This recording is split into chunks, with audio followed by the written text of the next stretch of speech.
Muy buenas noches con todos, bienvenidos, como dijo el ministro Toño. Es un gusto estar aquí en casa y los felicito por darse ese tiempo, porque es la mejor inversión que pueden hacer para ustedes, para su familia, porque todo lo que ustedes hacen hoy lo van a poder ver mañana en sus hijos. Algo que me gusta de este cuatrimestre en la iglesia es que hablamos de Biblia.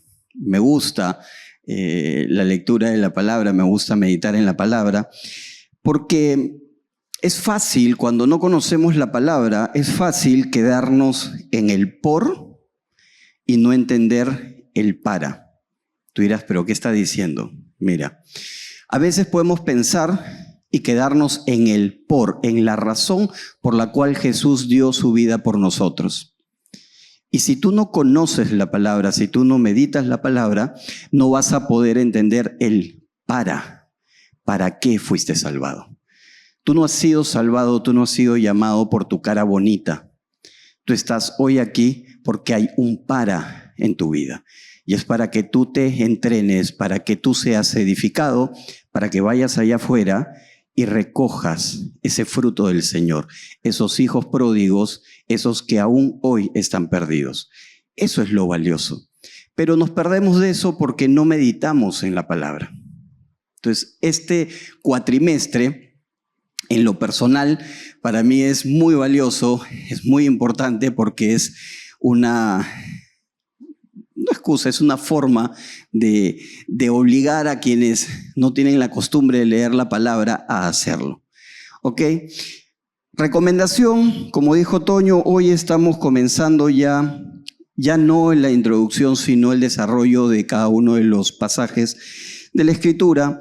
Así que les recomiendo dos cosas. La primera, vengan a su familia de amor con una Biblia. ¿No tienes una Biblia física? Bueno, usa tu celular.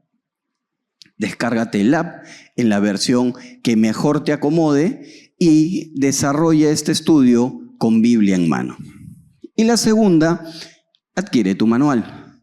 Porque la idea no es que el manual sea desarrollado a profundidad en la familia de amor, sino la idea es de que cada uno de ustedes llegue a esa reunión de familia de amor habiendo leído el manual, para que la reunión de la familia de amor sea más un conversatorio y poder profundizar tal vez en alguna duda que se pueda tener.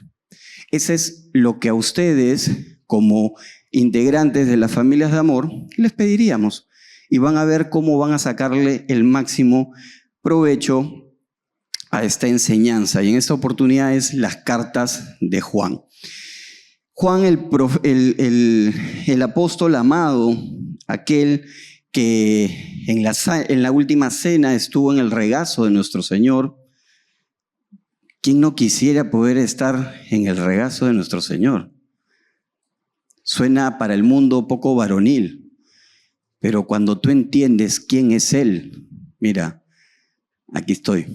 Porque es la realidad. Nosotros tenemos que estar dispuestos, así como Juan, a ser reconocidos como los amados por el Señor. Porque es Juan quien lo reconoce.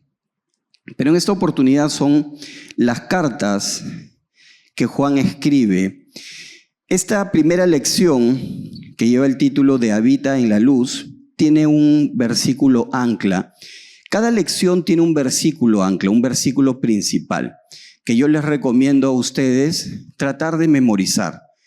¿Por qué? Porque nuestra fe viene por el oír de la palabra. Cuando tú lees la palabra, vas adquiriendo, no solo conocimiento, sino tu fe va siendo incrementada. Primera de Juan, capítulo 1, verso 7, en la Reina Valera del 960, es mi versión favorita. Tú puedes tener la tuya, hay NTV, NBI. Si sabes inglés, La Pasión es muy buena. La estuvimos leyendo con pastor, se las recomiendo. Pero bueno, Reina Valera, 1 de Juan 1 al 7. Pero si andamos en luz, como Él está en luz, tenemos comunión los unos con los otros. Y la sangre de Jesucristo, su Hijo, nos limpia de todo pecado. Si andamos en luz. Si tú andas en luz, ese es el centro de todo este pasaje. Si tú andas en luz, es decir, si tú vives conforme a la palabra, tú eres perdonado por la sangre de Cristo. A veces queremos recibir ese perdón, pero no estamos dispuestos a caminar en la luz. De repente andamos con un pie en la luz y con el otro pie en tinieblas, pero sin embargo exigimos. Es como una vez me contaban, dice que un hermano estaba orando y le pedía al Señor oportunidades y tenía sueños, tenía anhelos. Entonces en esos sueños, en esos anhelos, toma la decisión de adquirir un préstamo y se mete al préstamo. Un tiempo después la cosa no le fue bien y obviamente no tenía cómo pagar ese préstamo. ¿Saben qué es lo primero que hizo? Reclamarle a Dios por haberlo dejado tomar ese préstamo. Cuando conversaba con él sobre esto, le dije, ok, ¿y cuándo hiciste una pausa? ¿En qué momento hiciste una pausa y le dijiste a Dios, ¿puedo tomar este préstamo? O sea, no le preguntaste a Dios por una decisión en tu vida y sin embargo Dios tiene que cargar por las consecuencias de tu vida. Así de injustos muchas veces somos con nuestro Señor. Pero bien, ¿quién es Juan? Juan es uno de los apóstoles, el discípulo amado. Pero esta primera carta de Juan, como Toño les comentó en la lección anterior, en la introducción, no tiene autoría. O sea, no está firmada. Segunda de Juan, tercera de Juan, sí tienen una firma, hacen mención al anciano. Tradicionalmente, los estudiosos, los eruditos hablan que este anciano es Juan. ¿Por qué? Porque también la escritura del Evangelio de Juan, lenguaje, las mismas cartas y Apocalipsis tienen la misma forma, el mismo lenguaje, la misma gramática. Por eso es que se designa o se tiene por tradición que el autor es Juan el apóstol. Esta carta, a diferencia de las dos siguientes, la segunda y la tercera carta, tiene un toque más teológico, porque es una carta en respuesta a falsas doctrinas que la iglesia, sobre todo en la zona de Éfeso, estaba siendo expuesta, y era el gnosticismo. El gnosticismo eran personas creyentes, porque obviamente creían en Dios, pero ellos decían que no solo Cristo bastaba, sino era Cristo más una sabiduría más grande, más profunda que la que los propios apóstoles podían tener. Es decir, el humanismo. Hoy en día el gnosticismo tiene 1000 caras, porque tenemos en el mundo un sinnúmero de religiones que te muestran este tipo de matices. Entonces, esta carta tiene un fundamento más teológico, porque lo que buscaba era cimentar a la iglesia de Éfeso y recordarles quién es Cristo. Recordarles en quién está cimentado la fe. Y es así como ya entramos a la lección de hoy. En 1 de Juan, leamos del verso 1 al verso 4, capítulo 1, versos del 1 al 4. Lo que era desde el principio, lo que hemos oído, lo que hemos visto con nuestros ojos, lo que hemos contemplado y palparon nuestras manos, tocante al verbo de vida. Quienes han leído los evangelios, han leído primera de Juan, el evangelio de Juan, comienza con: en el principio era el verbo, y el verbo era con Dios, y el verbo era Dios. Todos nos conocemos ese pasaje, pero yo te recomiendo, cuando llegas a tu casa, lee el segundo versículo.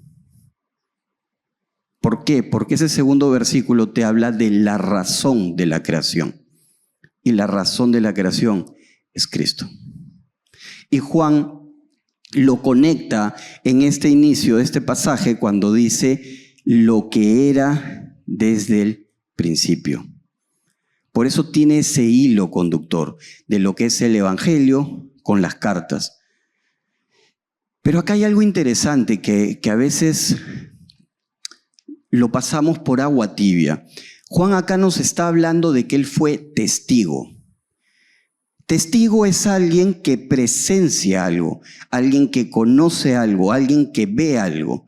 Si nosotros somos estrictos y nos vamos a las Escrituras, vamos a ver que Lucas conoció de Jesús a través de terceros. Juan no. Juan lo vio, Juan lo oyó, Juan lo palpó, Juan estuvo ahí con Jesús carne y hueso. Juan le está diciendo a la gente en Éfeso, oye, de este que te estoy hablando, yo lo conocí, yo hablé con él, yo estuve con él. ¿Qué mayor testimonio? ¿Qué mayor testimonio que el que tiene el apóstol? Y no lo dice una sola vez. Sigamos leyendo, porque la vida fue manifestada y la hemos visto y testificamos y aún anunciamos la vida eterna, la cual estaba con el Padre y se nos manifestó. Lo que hemos visto y oído, eso anunciamos. No está hablando que un tercero me chismeó, no está diciendo vino la vecina cargosa y me contó, no está diciendo mi pata de la esquina vino y me contó, no. Está diciendo yo lo vi y de la verdad te testifico. Y no es solo un hombre. Porque eso es lo maravilloso de este pasaje, de esta porción de las Escrituras, que te habla ya desde el comienzo de que Cristo era mucho más que un ser humano. Y todo esto, como les digo, viene en respuesta a toda esta doctrina contraria que buscaba hacer que la iglesia perdiera su camino. Lo que hemos visto y oído, eso os anunciamos, dice Juan, para que también vosotros tengáis comunión con nosotros. Y nuestra comunión verdadera es con el Padre y con su Hijo Jesucristo. Estas cosas os escribimos para que vuestro gozo sea cumplido. Hay una misión, hay un para. Juan está delante de la iglesia de Éfeso testificando de la obra de Cristo, diciendo todo esto que te están contando es mentira. El Cristo es verdadero y te salvó con un fin, para que tú vayas y testifiques. Así como nosotros, refiriéndose a los apóstoles, daban testimonio de Cristo. Hagámonos la pregunta, y es lo que me preguntaba mientras leía este pasaje. ¿Qué tanto estoy yendo al mundo a testificar de Cristo? Porque la palabra, si no te confronta, no está haciendo, no está cumpliendo el fin en tu vida.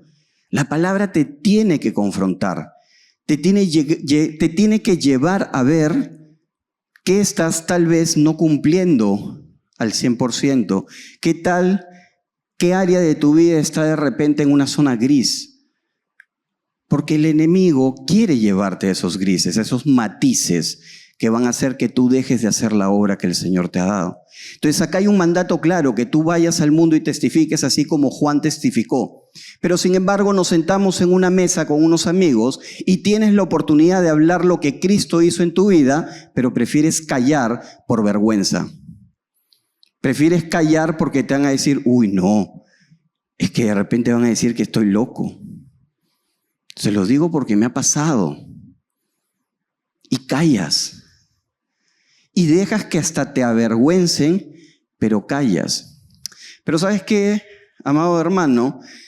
Nuestro Dios es un Dios de segundas, de terceras, cuartas, décimas, veinteavas oportunidades. Es maravilloso. Y a mí me la dio. Cuento corto, hace unas navidades, cuando recién era guagüita en la fe, Estábamos en Semana Santa en la casa de mis padres y mi hermano mayor, yo soy el segundo, es católico practicante, pero practicante de aquellos, poco más y carga anda.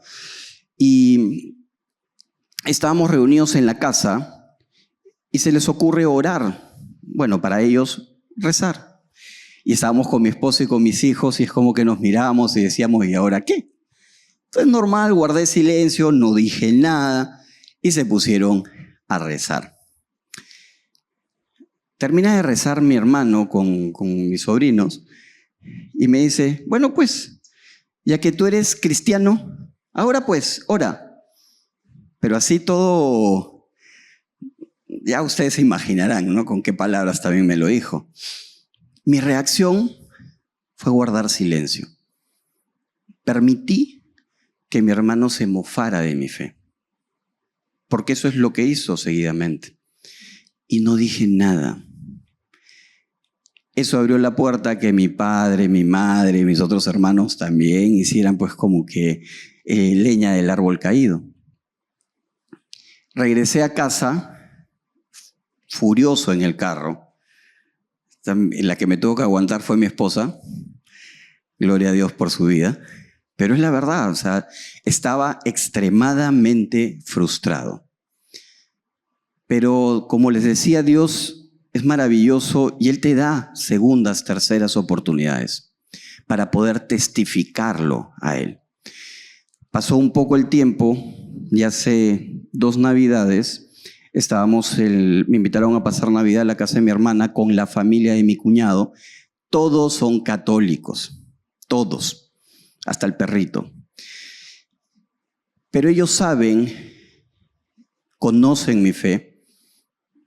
Y yo soy muy cercano a la mamá de mi cuñado.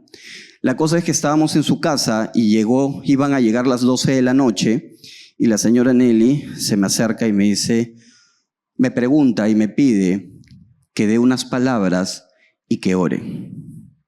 O sea, ya no solamente estaban mis hermanos y mis padres, sino también ahora toda la familia de mi cuñado. Y no había preparado yo nada. Pero dije, no, si Dios quiere que lo haga, lo voy a hacer. Y me paré delante de todos, di unas cuantas palabras explicando el sentido correcto de la Navidad. Y el Señor es maravilloso porque me llevó por un camino que ni siquiera hoy recuerdo qué es lo que dije. Se los digo con toda honestidad. No sé qué cosa dije.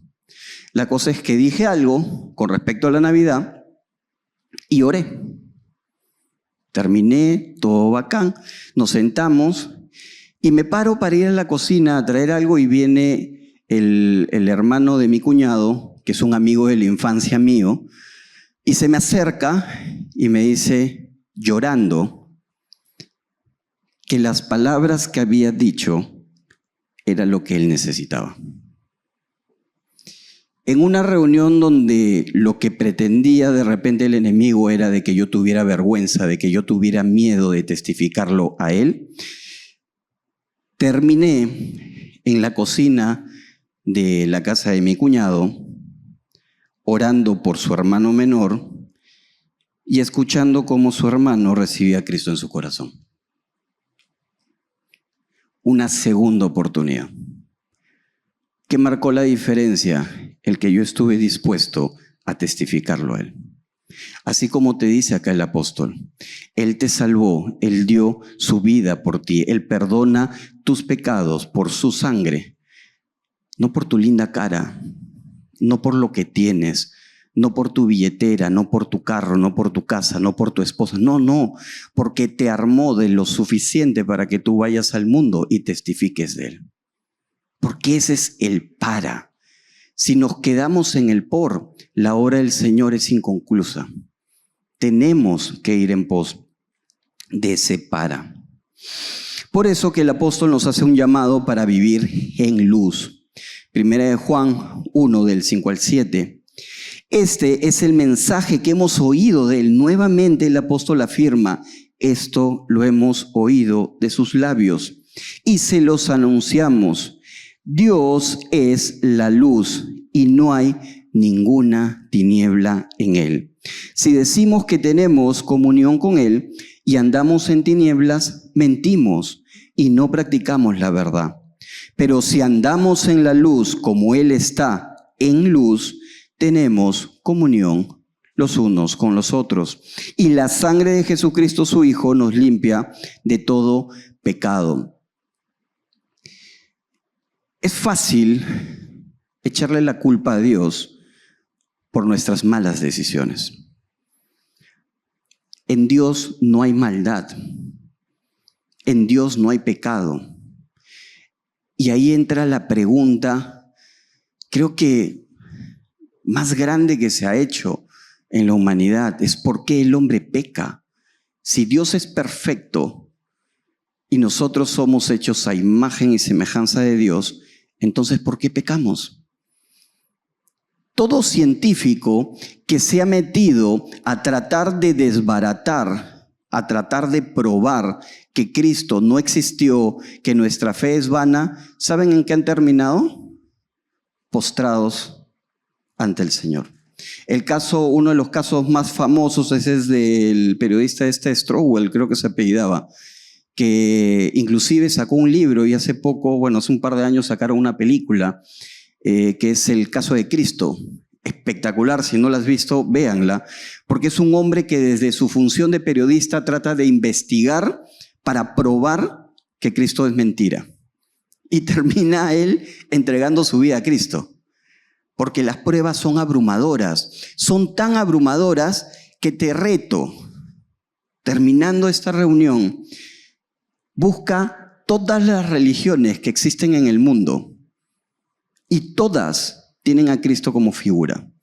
O es un profeta, o es un maestro, o es un gran gurú. Todas. Hazte la pregunta, ¿qué necesidad tendría un budista de creer en Jesús? Es que si no crees en Jesús, estás negando a alguien que existió. ¿Cuál es la diferencia? Y es lo que nos diferencia de ellos. Es que nosotros hemos recibido a través de él la revelación de la verdad, que él es el Cristo. Esa es la diferencia. Pero esa diferencia la ha hecho el Señor, nuevamente te lo digo, ¿para qué? Para que tú puedas ir al mundo y a quien está hoy en tinieblas, lo puedas traer a luz. Este pasaje, este versículo, también nos habla de que tenemos que tener la capacidad de reconocer primero que somos imperfectos, segundo, que somos pecadores, y tercero, que mucho de lo que pasa en nuestra vida es consecuencia de nuestros pecados, de nuestros malos actos y malas decisiones. Billy Graham inclusive habla de que la consecuencia de lo que te pasa es producto de tus malas decisiones. Pero qué poco podemos decir, esto me pasa porque yo me equivoqué. Estoy así porque yo tomé mal, yo hice mal esto, yo traté mal acá. De repente el Señor está triste viendo el mal camino que llevas, pero tu libre albedrío le impide a Él decir no. Pero ¿saben qué es lo maravilloso? Cuando tú eres su hijo y tienes esa comunión con el Señor, Él le envía a su Espíritu Santo para que cuando tú estás caminando y comienza tu pie a torcerse, Él te traiga de vuelta. ¿No les ha pasado que de repente están ante una situación que los va a llevar al pecado y vamos a usar términos del mundo y algo dentro de ti te dice, no entres ahí? No, esto no mires. ¿No les ha pasado? Ese es el Espíritu del Señor que te está cuidando. Tú tienes la decisión, tú tienes el poder para decidir porque ese es el regalo que Él te dio. Pero como dice su palabra, Él es tu guía, como estamos viendo los domingos hablando del Espíritu Santo. Él es tu paracletos, tu ayudador. Él está dentro de ti guiándote. Pero hay un engaño y Juan lo recuerda en el capítulo 8, en el verso 8, perdón. Si decimos que no tenemos pecado, nos engañamos a nosotros mismos y la verdad no está en nosotros. Cuando tú no tienes la capacidad de mirar hacia adentro y decir, esto que me pasa es consecuencia de mis actos, te estás engañando. Te estás engañando. ¿Por qué? Porque el punto de partida para el arrepentimiento es el reconocer tu condición. Un adicto, tú puedes llevarlo a un centro de rehabilitación y lo ingresas a la fuerza. A los 6 meses, esta persona adicta va a salir. ¿Y sabes qué es lo primero que va a hacer? Volver a consumir. Tú dirás, pero si estuvo 6 meses, ya se limpió, ¿por qué vuelve a lo mismo? Porque nunca reconoció su condición. Pero ¿qué pasa si una persona en adicción reconoce su condición y voluntariamente entra a un centro de rehabilitación? Yo he visto casos de personas que prefieren permanecer un par de meses más en un centro de rehabilitación por temor a volver a caer, porque saben que son imperfectos. Pero una vez que dejan el centro de rehabilitación, ¿sabes qué ocurre? No vuelven a hacerlo más. Porque partieron desde el reconocerse al arrepentirse, y cuando te arrepientes puedes pedir perdón. Y la palabra dice que Dios es fiel y bueno para perdonar tus pecados. Pero los que presentas a Él, pero el enemigo viene a engañarte, viene a decirte de que tú eres bueno, viene a decirte de que tú todo lo mereces, viene a decirte de que tú nunca te equivocas, sobre todo cuando discutimos con la esposa, ¿no? Yo siempre tengo la razón. O cuando discutes con tu hijo, yo soy más viejo. A mí me decía mi padre, lo haces porque soy tu padre y punto. Esa es la razón espectacular. ¿Pero por qué? Porque es un engaño. Son las armas que el enemigo usa para desviarte de la verdad. Por eso es necesario vivir conforme a la verdad, porque si no nos reconocemos, si no vemos este engaño, lo identificamos y lo ponemos a los pies del Señor, vamos a vivir en pecado porque vamos a andar en mentira. Por eso que esta lección cierra con un recordatorio que hace Juan.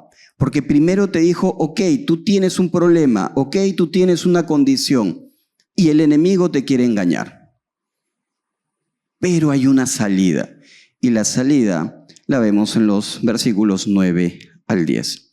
Si confesamos nuestros pecados, Él es fiel y justo para perdonar nuestros pecados, limpiarnos de toda maldad. Si decimos que no hemos pecado, le hacemos a Él mentiroso y su palabra no está en nosotros. Hay una salida, el arrepentimiento. El pecado, el pedir perdón constantemente, el confesar nuestros pecados. En el manual, ustedes van a ver un paralelismo con un pasaje, con el pasaje tradicional de Romanos, donde nos habla de la confesión de nuestros pecados, la confesión de fe. Cuando yo confieso que Cristo es mi Señor y mi Salvador, por la fe es que soy salvo. Acá, si bien es cierto, el apóstol habla de confesión, no está utilizando el verbo en el mismo tiempo. No es lo mismo el yo confesar en fe a Cristo que el yo confesar mis pecados a Dios. Porque la confesión de tus pecados es constante. La confesión de tus pecados es diaria. Es en todo momento. Cada vez que tú entras a ese lugar secreto que hemos estado viendo los meses pasados, lo primero que tienes que hacer es ponerte a cuentas con el Señor. Señor, te entrego mis pecados. Cuando hacemos la oración de entrega, ¿qué es lo primero que hacemos? Señor, perdóname por mis pecados. Es reconocer. ¿Por qué es importante? Porque recuerda que el pecado es una barrera que divide la presencia del Señor de tu vida, de mi vida. La única manera de yo poder estar en su presencia es quitando esa barrera. En la cruz el velo fue roto, tenemos acceso, pero el pecado es el estorbo. El pecado es el velo moderno que divide tu vida, que divide tu corazón de la presencia del Señor. Cada vez que tú entras delante de Él, es para pedirle primero perdón por tus pecados. Pides perdón por tus pecados no con generalidades. O sea, no es, Señor, perdóname por todo lo que hice. Pues ya tú sabes, ¿no? Tú estabas ahí. No, pues, no se trata de eso. Pedir perdón por tus pecados a Dios es que de tus labios, con tu voz, puedas decir lo que has hecho. Le faltaste respeto a tu esposa. Ve y dile al Señor, Señor, perdóname porque le falté el respeto a mi esposa. Llevaste a ira a tu hijo. Ve delante del Señor y con todas sus letras, Señor, perdóname porque llevé a ira a mi hijo. Van a ver qué diferencia hay en su corazón cuando lo hacen de esa manera. Porque Dios lo que quiere es un corazón humilde. La humildad no tiene nada que ver con lo económico. La humildad tiene que ver con el reconocer mis limitaciones y reconocer que necesito a alguien para suplir esas limitaciones.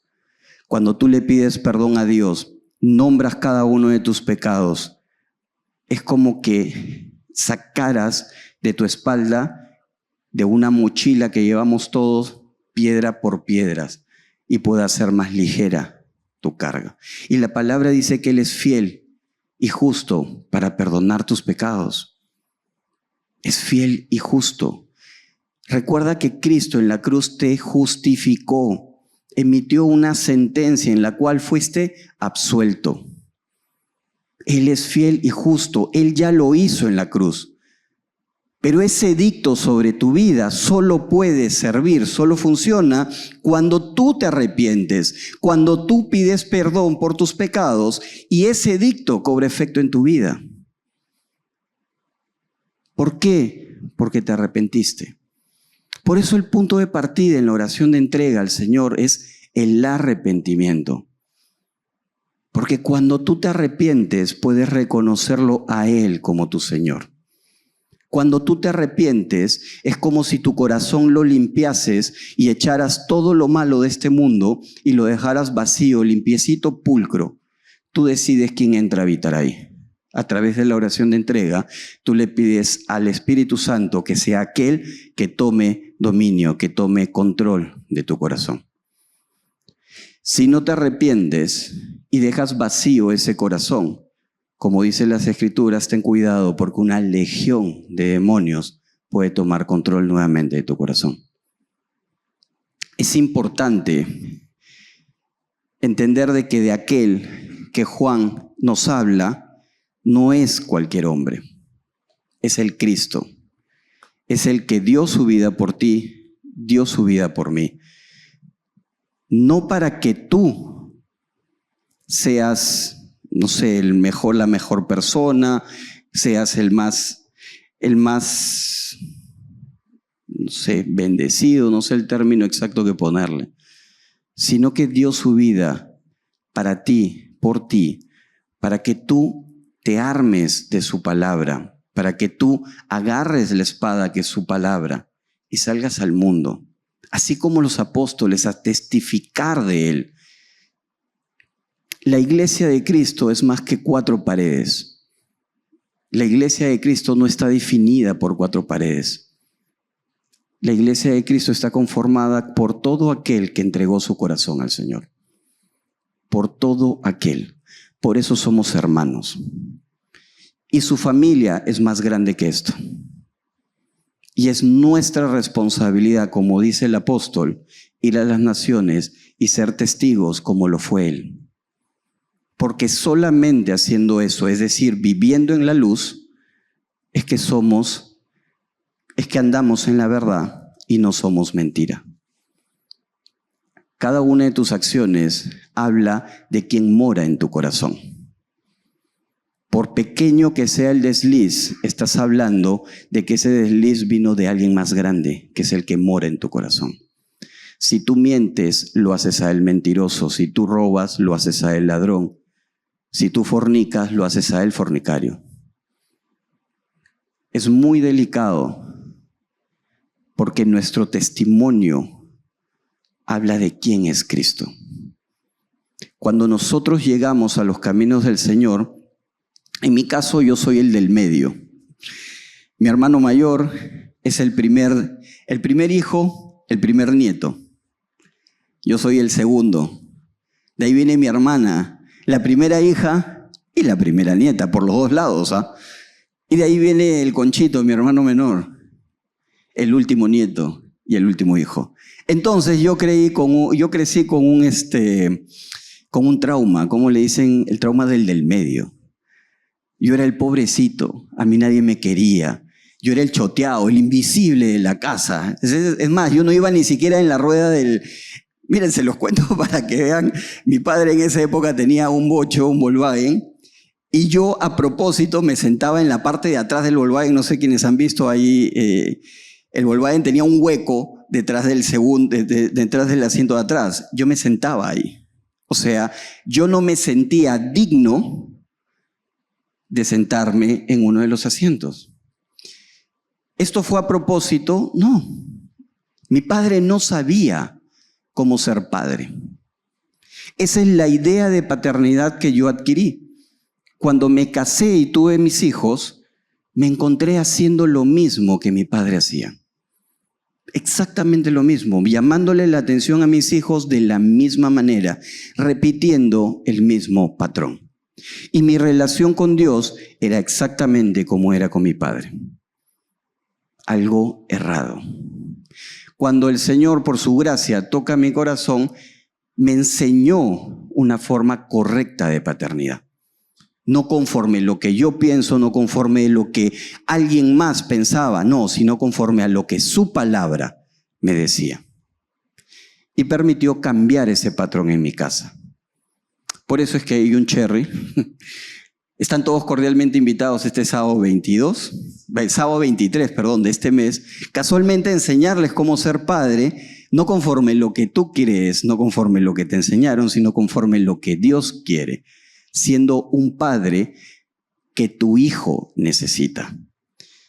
Pero esa paternidad correcta la podemos adquirir cuando leemos su palabra. Cuando dejamos que su palabra testifique en tu vida. ¿Para qué? Para que tú puedas enseñarle a los amiguitos, a la familia de los amiguitos de tus hijos, quién es Cristo. Porque cuando tú estás afuera subiéndote a un micro, estás testificando de Cristo. Si estás parado y eres tú el primero que se sienta dejando a una persona de la tercera edad parada o una mujer embarazada, estás hablando de quién es Cristo para ti. Si vas manejando y alguien te cerró y tú prefieres bajar la luna y sacar la cara por la ventana y decirle Zambacanuta a quien te cerró, estás hablando de quién es el Cristo que está en tu corazón. Cada cosa que haces testifica de quién es Cristo. Y esa es la responsabilidad que nosotros, sus hijos, tenemos en este mundo. ¿Aprendieron algo, iglesia? Amén. Vamos a orar para dejarlos ya ir a sus familias de amor. Amado Padre, te damos gracias, mi Dios, por tu palabra. Gracias porque este es un regalo inmerecido que tú nos das. Gracias, Señor, porque si recibiéramos lo que merecemos, Padre, sería desastroso en verdad. Te damos gracias porque por tu misericordia hoy estamos aquí. Señor, toca el corazón de cada uno de tus hijos, mi Dios. Que tengan el anhelo, el deseo de meditar en tu palabra, de poder escuchar tu voz, Señor. Para que la razón por la cual vengan, la razón por la cual te busquen, Señor, sea solo tú, mi Dios. No lo que pueden obtener a través de ti, sino que tú seas el centro, su motor, mi Dios. Úsalos como testigos, úsalos como estandartes en las naciones, Señor, para que a través de sus vidas otros puedan conocerte, Señor, y cumplir con ese mandato divino que tú nos das. Gracias, Padre, por tu obra. Gracias porque es un regalo inmerecido, mi Dios. Haznos dignos de poder ser partícipes de tu obra.